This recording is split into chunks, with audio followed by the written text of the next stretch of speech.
एक गांव में ओम प्रकाश नाम का एक व्यक्ति रहता था। वह बड़ा ही धनी और जमींदार था।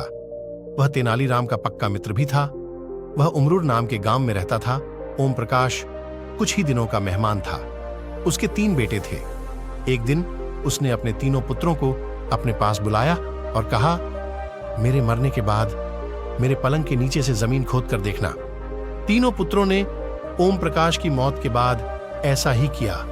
उन्होंने पलंग के नीचे खुदाई करनी शुरू कर दी। खुदाई के दौरान उन्हें जमीन में दबे हुए 3 कटोरा मिला, जो एक के ऊपर एक करके रखे हुए थे। पहले कटोरे में मिट्टी भरी हुई थी, दूसरे में सूखा हुआ गाय का गोबर था और तीसरे में टिके रखे हुए थे। तीनों कटोरा के नीचे उन्हें 10 सोने की मुद्राएं भी रखी हुई मिली। तीनों पुत्रों ने उन्हें ध्यान से देखा और अपना दिमाग लगाया, लेकिन उनकी समझ में कुछ भी ना आया। उन्होंने सोचा, चलो तेनालीराम चाचा जी के पास चलते हैं। वह समझदार हैं और बुद्धिमान भी हैं। वे हमें इन सब का सही मतलब बताएंगे। और वो तेनालीराम के पास चले गए। उन्होंने तेनाली से कहा, चाचा जी, आप इस बारे में क्या कहते हैं? क्या हमारे पिताजी ने इस बारे में कभी आपसे कोई बात की है? तेनालीरामा ने जवाब दिया, नहीं नहीं, तुम्हारे पिता ने कभी भी इस बारे में मुझे कोई बात नहीं की। मैं तुम्हारे पिता को कई सालों से जानता हूं। वे शुरू से ही पहेलियां बुझाने की शौकीन रहे हैं। यह भी एक पहेली है। मुझे सोचने के लिए थोड़ा समय दो। तीनों लड़के उनके पास ही बैठ गए और तेनाली कुछ सोचने लगे।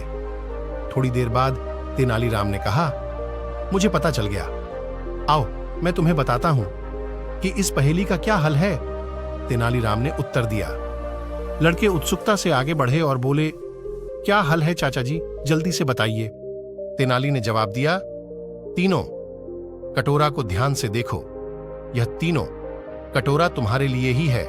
सबसे ऊपर वाला कटोरा सबसे बड़ा है, जिसमें की मिट्टी भरी हुई है।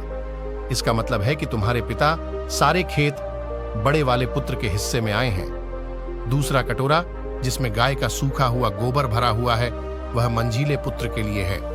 इसका अर्थ है सारे पशु जानवर उसी के हिस्से में आए हैं। तीसरा कटोरा छोटे पुत्र के लिए है, जिसमें 3 सिक्के रखे हुए हैं।